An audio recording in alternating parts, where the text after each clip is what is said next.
प्रिय विद्यार्थियों, हाब्स के राजनीतिक बाध्यकारिता के सिद्धांत की व्याख्या के लिए कुछ छात्र छात्राओं ने रिक्वेस्ट किया था।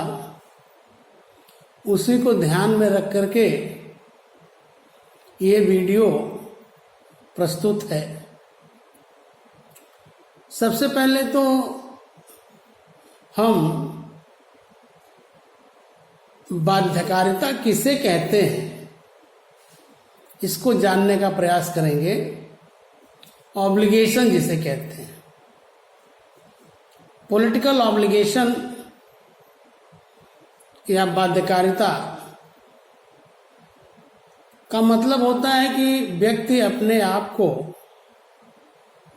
कुछ कार्य करने के लिए बाध्य कर ले या बांध दे। अब यह एक कर्तव्य बोध है। न्यायोचितता के संबंध में यानी जस्टिफाइड फंक्शंस के रूप में हम कानूनों के पालन के लिए कितना बाध्य हैं। बाध्यकारिता एक स्वयं में स्वीकृत सिद्धांत कहा जा सकता है। राजनीति विज्ञान में इसके लिए बहुत से सिद्धांत हैं और संक्षेप में कहें तो राज्य की उत्पत्ति के जितने सिद्धांत हैं, शासन और सत्ता के प्रकार के रूप में जितने सिद्धांत हैं, वो सब के सब राजनीतिक बाध्यकारिता की अवधारणा के रूप में आते हैं। जैसे हम कह सकते हैं कि राजनीतिक बाध्यकारिता दैवी सिद्धांत के आधार पर, इसका तात्पर्य है कि जब ये सिद्धांत प्रचलित था कि राज्य ईश्वर की देन है, राजा ईश्वर की देन है, देवतांश है, देवता का अंश है, तो हम राजा के आदेशों का पालन करने के लिए इसलिए बाध्य होते थे कि हम ईश्वर के आदेश का पालन कर रहे हैं। वो मानना ही मानना है। राजा का आदेश राजा का आदेश नहीं है, वो ईश्वर का आदेश है, क्योंकि राजा ईश्वर का प्रतिनिधि है। तो एक सिद्धांत तो हो गया, ये divine theory of political obligation. एक थियरी है पावर की, शक्ति की, कि हम राज्य के आदेशों का पालन, कानूनों का पालन इसलिए करते हैं कि उसके पीछे शक्ति निहित होती है, दंड देने की शक्ति निहित होती है, उसके भय से हम करते हैं। इसी तरह से एक विचारधारा है कि राजनीतिक कानूनों का पालन उपयोगिता की दृष्टि से करते हैं। व्यक्ति कानून का पालन इसलिए करता है कि वह व्यक्ति के लिए उपयोगी है। बेंथम ने भी कहा है कि कानून के पालन से होने वाली उपयोगिता या लाभ कानून की अवज्ञा से होने वाले नुकसान की तुलना में अधिक है, इसलिए हम कानून पालन करते हैं। इसी तरह से एक सिद्धांत करिश्माटिक पावर थियरी का है। कभी कभी जनता राजा या राज्य के आदेशों का पालन इसलिए करती है कि वो नेतृत्व के प्रति, नेतृत्व के करिश्माई व्यक्तित्व के प्रति इतना प्रभावित रहती है कि वो जो कुछ भी कहता है, जैसा भी आदेश देता है, उसके औचित्य और अनौचित्य पर विचार किए बिना ही हम उसको मानने लगते हैं। क्योंकि उस नेतृत्व के प्रति आस्था का भाव होता है। एक और सिद्धांत है कि राजनीतिक बाध्यकारिता परंपरागत व्यवस्था के रूप में एक ट्रेडिशनल थियरी है कि हमारे पूर्वज परंपराओं से इसे मानते चले आ रहे हैं, पीढ़ी दर पीढ़ी इसे मानते चले आ रहे हैं, इसलिए हम उसका पालन करें। हमारी आस्था हमारी ट्रेडिशन पर है, प्रथा पर है, अभिसमयों पर है। और आप देखेंगे कि इंग्लैंड का जो संविधान है वह अभिसमयों पर आधारित है। बहुत कुछ चीजें उसमें परंपरा पर ही है और उसकी बहुत ही शिद्दत से जनता पालन करती है, क्योंकि वहां पर इंग्लैंड में परंपराओं का बड़ा महत्व है। इसी तरह से राज्य के जो कानूनों का पालन है वो हम आध्यात्मिक भावना से करते हैं। मध्ययुगीन राजनीतिक चिंतन में, ईसाई विचारधाराओं में जब ये माना गया कि राज्य से चर्च श्रेष्ठ है और राज्य सत्ता का उद्भव चर्च से हुआ है, इसलिए हम राज्य के आदेशों का पालन कर रहे हैं कि उसका कहीं न कहीं उद्गम स्रोत चर्च ही है। मध्य युग में आपको बताया गया होगा, आप जानते होंगे, 2 तलवारों का सिद्धांत था।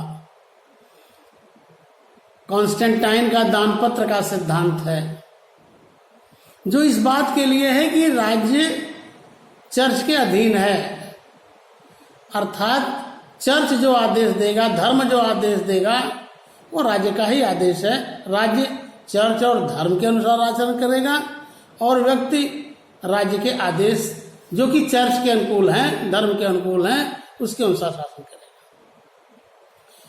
एक और परंपरा है जो महत्वपूर्ण है, समझौतावादियों की। अब मैं अपने मुख्य विषय पर आना चाहता हूं, जो इस वीडियो का शीर्षक है कि हाब्स के अनुसार राजनीतिक बाध्यकारिता क्या है। अर्थात हाब्स के अनुसार राज्य के आदेशों का पालन करना क्यों अनिवार्य है या क्यों अनिवार्य नहीं, वो कौन से आधार है। तो हाब्स, लॉक और रूसो, ये तीनों समझौतावादी विचारक थे। तीनों ने अपने अपने ग्रंथों में प्राकृतिक अवस्था का चित्रण किया है, मानव स्वभाव का चित्रण किया है, समझौते का चित्रण किया है और समझौते के बाद राज्य के संगठन, उसके स्वरूप और प्रकार आदि पर व्याख्या अपनी प्रस्तुत की है। लॉक के जो समझौते का आधार है वो सहमति है, कॉन्सेंट है, यानी जनता ने अपनी सहमति के आधार पर राज्य का गठन किया, आपस में समझौता किया, सिविल सोसाइटी का निर्माण किया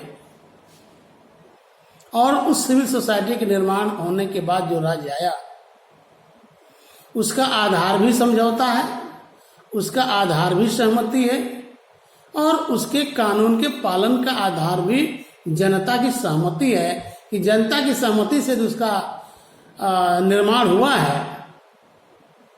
तो सरकार, ये जनता ये मानते हुए कि तो मैंने ही बनाया है, मेरी सहमति का है, इसलिए वो करता है, आज्ञा का पालन करता है।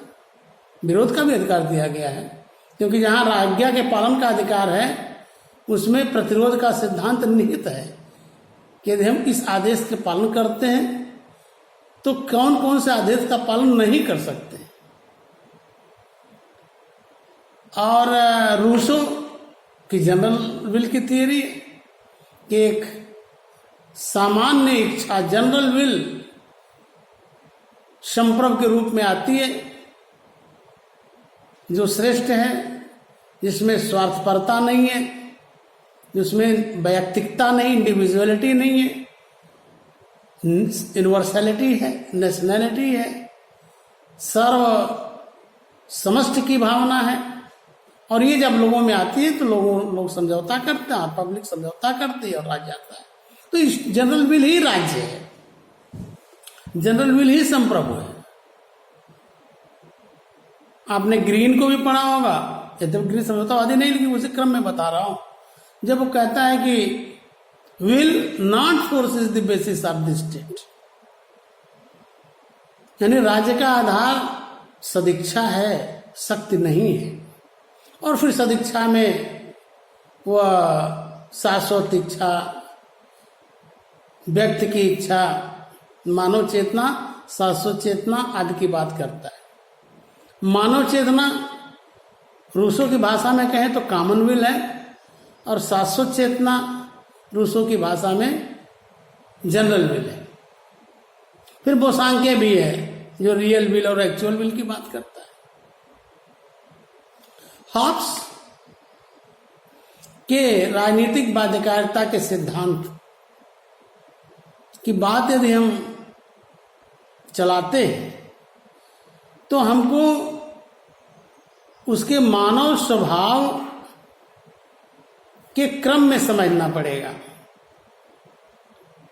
यानी जब व्यक्ति प्राकृतिक अवस्था में था तो वो स्वतंत्र था, सभी स्वतंत्र थे, जो मन करे वो करते थे, कोई प्रतिबंध नहीं था, सबकी इच्छाएं अलग अलग थी और सब अपनी अपनी इच्छा की पूर्ति करना चाहते थे और सभी चाहते थे, इसलिए आपस में संघर्ष होता था। युद्ध की अवस्था आ गई थी, war of all against all, एक दूसरे के विरुद्ध युद्ध की अवस्था आ गई थी। और जब ये नौबत आ गई, अब जब व्यक्ति का अपना जीवन दूभर हो गया, जो कि अभी तक भावना और संवेदनाओं पर था, तब उनके अंदर विवेक आया। विवेक ऐसा नहीं कि कहीं बाहर था और बाद में आया, व्यक्ति में विवेक और संवेदनाएं दोनों होती हैं, लेकिन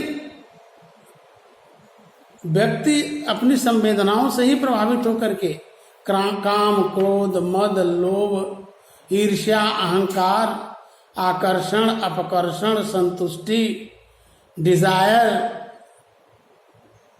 पैशन, प्लेजर आदि से प्रभावित होकर काम करता है और इसीलिए वो पशुवत व्यवहार करने लगता है। हाब्स उसी समय कहता है कि जब ये स्थिति आ गई, व्यक्ति का जीवन बड़ा क्रूर हो गया, पशुवत हो गया, एकांकी हो गया, एकांगी हो गया। यानी एकांगी का मतलब कि एक व्यक्ति अकेले ही अकेला है, कोई उसके साथ नहीं है, सॉलिटरी। तब लोगों के मन में ये भावना आई कि इस दुखद स्थिति से हम कैसे मुक्ति पाएं। तो हाब्स कहता है कि उस प्राकृतिक अवस्था में भी 3 प्रमुख नेचुरल लॉ थे। हाब्स के पॉलिटिकल ऑब्लिगेशन थियरी को समझने के लिए उसके नेचुरल लॉ थियरी को समझना जरूरी है। और जो 3 नेचुरल लॉ थे, वो नंबर 1 कि व्यक्ति को शांति की तलाश करनी चाहिए और उसका अनुसरण करना चाहिए, क्योंकि युद्ध की अवस्था से लोग ऊब गए थे। तो अब सबके मन में यह भाव आने लगा था कि अब शांति जरूरी है। युद्ध की अवस्था से व्यक्तिगत हितों की आपूर्ति से कोई फायदा होने वाला नहीं है। तो पहला तो ये नेचुरल लॉ हुआ। दूसरा, जो प्राकृतिक अवस्था के प्राकृतिक अधिकार थे, प्राकृतिक अधिकार क्या थे? असीमित स्वतंत्रता, मन जहां करे वहां घूमिए, असीमित अधिकार, अपनी अपनी इच्छाओं की पूर्ति करने की पूरी छूट, ये सब नेचुरल राइट्स थे। लेकिन इन नेचुरल राइट्स का कोई माने नहीं इसलिए था कि यही तो संघर्ष के कारण बन गए, यही तो उस दुखद भयावह फियरफुल स्थिति के कारण बन गए। तब न लोग सोचना शुरू किए। आदमी सोचता कब है? जब उसके अंतर्गत भय उत्पन्न होता है। हाब्स कहता भी है कि fear is the father of thought. भय जो है वो चिंतन का जनक है। और अभी तक प्राकृतिक अवस्था में जो लोग लड़ाई झगड़ा करके अपने अपने जीवन की रक्षा करते थे, कुछ लोग मर जाते थे, कुछ लोग नहीं मरते थे, कुछ लोग बच जाते थे, इस पूरी प्रक्रिया को एक नाम दिया गया सेल्फ प्रिजर्वेशन, आत्मरक्षा। आत्मरक्षा सब कोई करते हैं। इस जीव जगत में जितने भी जंतु हैं, व्यक्ति है, ये सब के सब आत्मरक्षा में लीन रहते हैं। लेकिन जब आत्मरक्षा यानी अपनी अपनी रक्षा करेंगे तो सबकी रक्षा नहीं होगी। सब अपनी अपनी करेंगे तो किसी की नहीं रक्षा होगी। और ये पशुओं में पाई जाती है। और पशुओं में इस तरह आप देखते होंगे कि यदि कोई जंगली जानवर किसी दूसरे जानवर को दौड़ाता है तो भागते हैं। ये नहीं कि वो 100 है तो लौट करके उसका सामना करें, क्योंकि इंडिविजुअल डिफेंस है, आत्मरक्षा है। और आपने ये भी देखा होगा कभी कभी वाइल्ड लाइफ सीरियल्स वगैरह आते हैं नेशनल ज्योग्राफिकल चैनल वगैरह पर, कि यदि भेड़ों और भैंसों का समूह भी लौट के पलट के शेर की तरफ मुड़ता है तो शेर पीछे हटने लगता है, क्योंकि वहां कलेक्टिव प्रिजर्वेशन है। तो जब तक सेल्फ प्रिजर्वेशन रहेगा तब तक कोई भी गारंटी जीवन की नहीं रहेगी। मनुष्य के अंदर जो विवेक है, जो इनहेरेंट रीजन है, अंतर्निहित ज्ञान है, जो अभी तक भावनाओं और संवेदनाओं और आवश्यकताओं की पूर्ति में पड़ा हुआ था, अब जब जीवन पर संकट आया, अस्तित्व का संकट आया, तो अब आदमी सोचना शुरू किया। Fear is the father of thought. तो पहला तो मैंने बताया कि व्यक्तियों ने शांति की महत्ता को समझा और कहा कि man should seek peace and follow it. व्यक्तियों को शांति की तलाश करना चाहिए और उसका अनुसरण करना चाहिए। दूसरा, प्राकृतिक अवस्था के जो अधिकार हैं वो कोई महत्वपूर्ण नहीं है, और जो है वो बेकार है, इसलिए उनका अनुपालन, उनका उपभोग नहीं हो पाता है। इसलिए दूसरा हुआ कि men should surrender their rights if others willing to do so। यानी व्यक्तियों के अपने तथाकथित प्राकृतिक अवस्था में जो अधिकार प्राप्त थे वो एक दूसरे को समर्पित कर देना चाहिए, बशर्ते कि दूसरे भी ऐसा करें तो। और तीसरा जो बड़ा महत्वपूर्ण प्राकृतिक कानून है, men should perform their covenant made। व्यक्ति जो समझौता करे, जो व्यक्ति जो वादे करे, व्यक्ति जो संकल्प ले, उसका अनुपालन करे। ये 3 नेचुरल लॉ थे, और इन तीनों नेचुरल लॉ का, प्राकृतिक कानून का, नेचुरल लॉ कहते हैं लॉ ऑफ नेचर, इन तीनों प्राकृतिक विधियों का, कानूनों का प्राकृतिक अवस्था में अस्तित्व था। व्यक्ति इससे सहमत थे। लेकिन ये तीनों प्रकट रूप से दिखाई नहीं पड़ते थे। इसको कहा गया है आंतरिक रूप से इन फोरो इंटरनो, आपने इस शब्द का प्रयोग किया है कि इन तीनों को इंटरनली हर व्यक्ति मानता था, लेकिन व्यक्त नहीं करता था। क्यों नहीं व्यक्त करता था? कि कोई सत्ता ऐसी नहीं थी जो गारंटी दे सुरक्षा की, कोई व्यवस्था ऐसी नहीं थी जो उसको माने और लोग अपना अधिकार समर्पित करें तो उनको श्योरिटी हो कि नहीं अब हमारा कोई नुकसान नहीं होने वाला है। तो इन फोरो इंटरनो था, इन फोरो एक्सटर्नो नहीं था। संक्षेप में कह सकते हैं कि आंतरिक रूप से मन से तो सभी उसको चाहते थे अंदर अंदर, लेकिन व्यक्त नहीं करते थे। कब किया व्यक्त? जब समझौते में सभी लोगों ने आपस में मिलकर जो समझौता किया, तो यही तो किया कि हम इस व्यक्ति या व्यक्ति के समूह को अपने सारे अधिकार समर्पित कर देते हैं कि वो हमको शांति और सुरक्षा प्रदान करेगा। तो जब सारे व्यक्तियों ने अपने अपने अधिकार समर्पित कर दिए, तो जो असीमित अधिकार था वही अब सीमित होकर लोगों को मिल गया। ये सभी को सरेंडर किए तो लॉजिकली कोई किसी को सरेंडर नहीं किया। जैसे 100 लोग हों, 100 लोगों के पास कलम हो और सब एक दूसरे को अपनी कलम दे दे, तो क्या सबके पास कलमें नहीं रहेंगी? ऐसे ही राइट्स थे। तो अब जो इंटरनली फॉलो हो रहा था ऑब्लिगेशन, पॉलिटिकल ऑब्लिगेशन, लॉ का बाध्यकारिता, आज्ञाकारिता मन में थी, वह अब एक्सटर्नली भी, बाह्य रूप से भी उसका अनुपालन होने लगा। कारण, कंडीशन, सिक्योरिटी, सुरक्षा। उसमें एक जगह हॉब्स ने नॉट ऑलवेज की बात कही है और तमाम समीक्षकों ने इस शब्द को बहुत मजबूती से पकड़ा।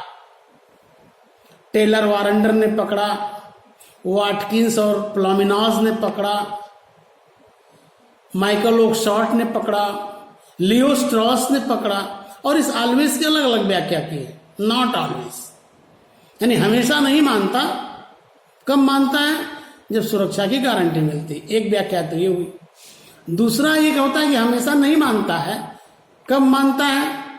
जब कानून का पालन करना व्यक्ति के लिए फायदेमंद हो, कंडीशनल हो गया। और तीसरा ये कि एक तरह से यह राज्य के विरोध की भी शक्ति प्रदान करता है कि यदि राज्य जिन उद्देश्यों से स्थापित किया गया है, अर्थात शांति के लिए किया गया है, सुरक्षा के लिए किया गया है, और अपने कार्यों द्वारा वह शांति और सुरक्षा दे न सके इंडिविजुअल्स को, तो राज्य के जो सदस्य हैं अर्थात व्यक्ति, नागरिक, उसका विरोध करेंगे। और जब विरोध करेंगे तो राजा राजा नहीं रह जाएगा और जनता उसकी जनता नहीं रह जाएगी। एक नई व्यवस्था का जन्म होगा। तो राइट टू रेवोल्यूशन है, राइट टू रेसिस्टेंस है हॉब्स में भी। और एक चीज और है कि हॉब्स के चिंतन को लोग कहते हैं कि सर्वसत्ताधिकारी है, अथॉरिटेरियन है, सर्वाधिकारवाद इसमें है, डिस्पोटिज्म है। सही है, लेकिन एक सवाल, केवल एक प्रश्न, ये किसके लिए? For what? For what purpose comes, what purpose state comes into existence? किस उद्देश्य से राज्य अस्तित्व में आया? किस उद्देश्य से समझौता किया गया? समझौता का कारण क्या था? और सबका उत्तर है शांति और सुरक्षा। और ये शांति और सुरक्षा किसके लिए है? व्यक्ति के लिए है। तो इससे बड़ा इंडिविजुअलिस्टिक कौन होगा? इससे बड़ा व्यक्तिवादी कौन होगा? क्योंकि इंग्लैंड में सिविल वार छिड़ी हुई थी और हाफ से महसूस कर रहा था कि मजबूत हाथों में ही सत्ता रहेगी, तभी शांति और सुरक्षा हो सकती है। इसलिए उस परिस्थिति के नाते अथॉरिटेरियन जो शासन व्यवस्था थी, सर्वाधिकारवाद, उसको सुरक्षित किया। कुछ उसका राजतंत्र के प्रति मोह भी था, क्योंकि वो राजतंत्र में शिक्षक के रूप में काम करता था राज परिवार में। नेचुरली उसके प्रति लगाव था, समर्थन किया, लेकिन इसके बावजूद भी व्यक्ति के हित की तिलांजलि नहीं दी। और वो व्यक्तिवाद का भी एक महत्वपूर्ण, उपयोगितावाद का भी, जब वो कहता है कि राज्य अपने कानून का पालन व्यक्ति इसलिए करता है कि वह उसके लिए फायदेमंद है, उपयोगिता है। तो बेंथम वगैरह तो बाद में आए, हाब्स में, वो बेंथम के पहले भी ह्यूम के चिंतन में विचार था। डेविड ह्यूम इंग्लैंड का विचार, तो हाब्स ने इसका भी बीज बो दिया। तो नेक्स्ट सेल में आप ये समझ सकते हैं कि पॉलिटिकल ऑब्लिगेशन, जिसकी हिंदी राजनीतिक बाध्यकारिता है, इसको आसानी समझना हो तो कानून का पालन समझ सकते हैं। Why people obey the state, why people obey the law, that it obligation. एक तरह से एक व्यक्तिगत ऑब्लिगेशन भी होता है। जैसे आपका मित्र परेशान हो, उनकी सहायता करना आपका मॉरल ऑब्लिगेशन है, इथिकल ऑब्लिगेशन है, नैतिक दायित्व है। लेकिन इनकम टैक्स देना लीगल ऑब्लिगेशन है, वैधानिक दायित्व है। तो मॉरल, इथिकल जो भी चीजें हैं, स्पिरिचुअल, आध्यात्मिक, कुछ काम तो हम ऐसे भी करते हैं जो हमारी आस्था से जुड़े हैं, हमारी आध्यात्मिकता से जुड़े हुए हैं, हमारी नैतिकता, सामाजिक परंपरा, इथिक्स से जुड़े हुए, ये इंडिविजुअल लाइफ के हैं। लेकिन सिविल स्टेट में, सिविल सोसाइटी में एक नागरिक के रूप में जब हम काम करते हैं तो ये मान के चलते हैं कि हम कानूनों को पालन करने के लिए इसलिए बाध्य हैं कि या तो ये शर्त कि हमने राज्य का जन्म दिया है समझौते के द्वारा, इसलिए मानते हैं हम अपने वाद में। इस लोग कहता है ना, कोवेनेंट यानी समझौता विदाउट स्वॉर्ड इज मीनिंगलेस। तलवार के बिना समझौता शब्द मात्र है, और तलवार माने शक्ति, इसीलिए शक्तिशाली राजा की बातों करता है। तो मैं समझ सकता हूं कि आपको एक क्लियर हो गया होगा कि राजनीतिक बाध्यकारिता एक तो वैधता पर भी डिपेंड करती है, दूसरा व्यक्ति के फ्रीडम और लिबर्टी में भी डिपेंड करती है। ये उपयोगितावादी दृष्टिकोण भी इसमें है, इसमें स्पिरिचुअल या आध्यात्मिक भी कह सकते हैं दृष्टिकोण, दैवी सिद्धांत भी इसमें, समर्थवाद भी है, सारे सिद्धांत हैं। और एक ही सवाल यदि अपने आप से आप करेंगे कि हम क्यों, जैसे माता पिता के आदेश का पालन क्यों करते हैं, गुरु के आदेश का पालन क्यों करते हैं, इसके कुछ होगा ना, सोशल एथिक्स है, पारिवारिक परंपरा है, वगैरह वगैरह। इसका एक अलग उत्तर है। लेकिन कानून का पालन आप क्यों करते हैं? कॉलेज जो नियम बनाता है उसको फॉलो क्यों करते हैं? As a member of the institution, इस संस्था के सदस्य के रूप में सभी लोग उसके कानून का पालन करते हैं, प्राइवेट नहीं करते। प्राइवेट जो कानून उतना ही मानते, पूरा नहीं मानते, और प्राइवेट स्टूडेंट को उतना अधिकार भी नहीं दिया जाता है। तो लिबर्टी के साथ भी ये जुड़ा हुआ है, अथॉरिटी के साथ, राइट्स के साथ भी ये जुड़ा हुआ है हमारे। इसलिए हमको उस भ्रम में नहीं, बाध्यकारिता, ऑब्लिगेशन, ग्रीन की तो पुस्तक का ही नाम था, essay on political obligation, A lecture on the essay of political obligation. मतलब राजनीतिक बाध्यकारिता का जो व्याख्यान उसने दिया था ग्रीन, उस पर उसकी किताब है कि आदमी क्यों मानता है राज्य के आदेश को। A lecture on the principles of political obligation, वो अलग प्रश्न है, ग्रीन इसमें नहीं है। लेकिन ये मानिए कि बाद में हेबरमास ने भी इस इश्यू पर बात किया, और भी तमाम लोग आए जिन्होंने, और पॉलिटिकल ऑब्लिगेशन तो एक बहुत बड़ी इश्यू है देश का, विश्व का। ये व्यवहारिक दृष्टिकोण से मैं कहता हूं, इन्हीं शब्दों के साथ मैं समझता हूं कि आप हाब्स के राजनीतिक बाध्यकारिता के सिद्धांत को समझ गए होंगे। फिर हम किसी दूसरे मुद्दे पर बात करेंगे। धन्यवाद।